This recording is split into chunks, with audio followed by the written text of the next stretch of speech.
ನಮಸ್ತೆ ಸ್ನೇಹಿತರೆ. ವೈಶಾಖ ಪುರಾಣದ 19ನೆಯ ಅಧ್ಯಾಯ ವೈಷ್ಣವ ಧರ್ಮಾಚರಣೆ. ವಂದೇ ಶ್ರೀ ವೆಂಕಟೇಶಂ ತಂ ಶ್ರೀನಿವಾಸಂ ದಯಾನಿಧಿಂ ಲಕ್ಷ್ಮೀಧರಾಭ್ಯಂ ಸಹಿತಂ ಶ್ರೀ ಹರಿಂ ಪಾಪದಾಹಕಂ. ವ್ಯಾಧನು ಶಂಕ ಬ್ರಾಹ್ಮಣನನ್ನು ಮತ್ತೆ ಕೇಳಿದನು, ವಿಷ್ಣುವಿನ ಮಹಿಮೆಯೇನು? ವೈಷ್ಣವ ಧರ್ಮ ಎಂದರೇನು? ಯಾವ ಧರ್ಮಾಚರಣೆಯಿಂದ ಪರಮಾತ್ಮನ ಪ್ರೀತಿಯಾಗುತ್ತದೆ? ಬ್ರಾಹ್ಮಣನು ವ್ಯಾಧನ ಪ್ರಶ್ನೆಗೆ ಉತ್ತರಿಸಿದ್ದನು.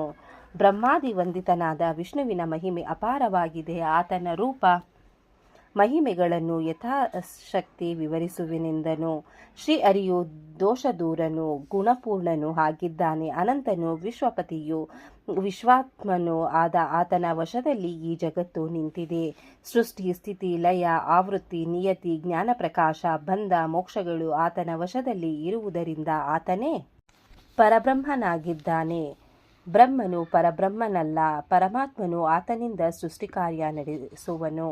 ವೇದಗಳು, ಸ್ಮೃತಿಗಳು, ವೇದಾನುಸಾರಿ ಸಾತ್ವಿಕ ಪುರಾಣಗಳು, ರಾಮಾಯಣ, ಮಹಾಭಾರತಗಳು, ಪಂಚರತ್ನಗಳನ್ನು ಶಾಸ್ತ್ರಗಳೆನ್ನುವರು. ಇವುಗಳಿಂದ ವಿಷ್ಣು ಮಹಿಮೆ ತಿಳಿಯಲು ಸಾಧ್ಯ. ಇಂದ್ರಿಯಗಳಿಂದಾಗಲಿ ತರ್ಕ ಅನುಮಾನಗಳಿಂದಾಗಲಿ ಪರಮಾತ್ಮನನ್ನು ತಿಳಿಯಲು ಸಾಧ್ಯವಿಲ್ಲ. ಮನುಷ್ಯೋತ್ತಮ, ಮನುಷ್ಯ ಗಂಧರ್ವರು, ತತ್ವಾಭಿಮಾನಿ ದೇವತೆಗಳು ಒಬ್ಬರಿಗೊಬ್ಬರು ಉತ್ತಮರು.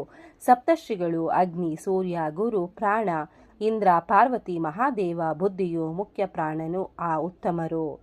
ಹೀಗೆ ದೇವತೆಗಳಲ್ಲೆಲ್ಲ ಶ್ರೀಹರಿಯು ಸರ್ವೋತ್ತಮನು. ಮುಖ್ಯ ಪ್ರಾಣನು ಸದಾ ಹರಿಭಕ್ತನಾಗಿ ಸಕಲ ಜೀವರಾಶಿಗಳ ವ್ಯಾಪಾರಕ್ಕಾಗಿ ಕಾರಣನಾಗಿ ಸೂತ್ರ ಎನಿಸುವನು. ಮಹಾಲಕ್ಷ್ಮಿಯು ಆತನಿಗಿಂತ ಶ್ರೇಷ್ಠಳು. ಮಹಾಲಕ್ಷ್ಮಿಗಿಂತ ಪರಮಾತ್ಮನು ಸರ್ವಶ್ರೇಷ್ಠನಾಗಿದ್ದಾನೆ. ಹೀಗೆ ದೇವತೆಗಳ ಗುಣ ಸ್ವಭಾವಗಳನ್ನರಿತು ಪೂಜಿಸಿ ಅವರ ಅನುಗ್ರಹ ಗಳಿಸಬೇಕು. ವಿಷ್ಣುವಿಗೆ ಸಮರಾಗಲಿ ಅಧಿಕಾರಾಗಲಿ ಇಲ್ಲ. ತಂದೆ, ತಾಯಿ, ಗುರು, ಋಷಿ, ದೇವಪಿತೃಗಳಲ್ಲಿ ಪರಮಾತ್ಮನು ಒಂದಂಶದಿಂದ ಇರುತ್ತಾನೆ. ಹೀಗೆ ವಿಷ್ಣುವಿನ ಮಹಿಮೆ ಅಪಾರವಾಗಿದೆ. ಆತನ ಆರಾಧನಾ ಕ್ರಮವೇ ಭಗವತ ಧರ್ಮ, ಅದೇ ಸದಾಚಾರವಾಗಿದೆ ಎಂದು ಶ್ರುತದೇವರು ತಿಳಿಸಿದರೆಂಬಲ್ಲಿಗೆ ವೈಶಾಖ ಮಹಾತ್ಮೆಯ 19ನೆಯ ಅಧ್ಯಾಯವು ಮುಗಿಯಿತು. ಈ ಅಧ್ಯಾಯವನ್ನು ಓದಿದವರಿಗೂ ಕೇಳಿದವರಿಗೂ ಶ್ರವಣ ಮಾಡಿದವರಿಗೂ ಆ ಭಗವಂತ ಒಳ್ಳೆಯದನ್ನು ಮಾಡಲಿ. ಓಂ ನಮೋ ಭಗವತೆ ವಾಸುದೇವಾಯ ನಮಃ. ಧನ್ಯವಾದಗಳು ಸ್ನೇಹಿತರೆ. ವಿಡಿಯೋ ನೋಡಿಕ್ಕೆ ಎಲ್ಲರಿಗೂ ಧನ್ಯವಾದಗಳು. ನಿಮಗೆ ಈ ವಿಡಿಯೋ ಇಷ್ಟ ಆಗಿದ್ರೆ ಪ್ಲೀಸ್ ಒಂದು ಲೈಕ್ ಮಾಡಿ. ನೆಕ್ಸ್ಟ್ ಇನ್ನು ಜಾಸ್ತಿ ವಿಡಿಯೋ ಹಾಕ್ತೀವಿ. ಹಾಗೆ ನಿಮ್ಮ ಫ್ರೆಂಡ್ಸ್ಗೆ ಶೇರ್ ಮಾಡಿ ಮತ್ತೆ ಸಬ್ಸ್ಕ್ರೈಬ್ ಮಾಡಿ.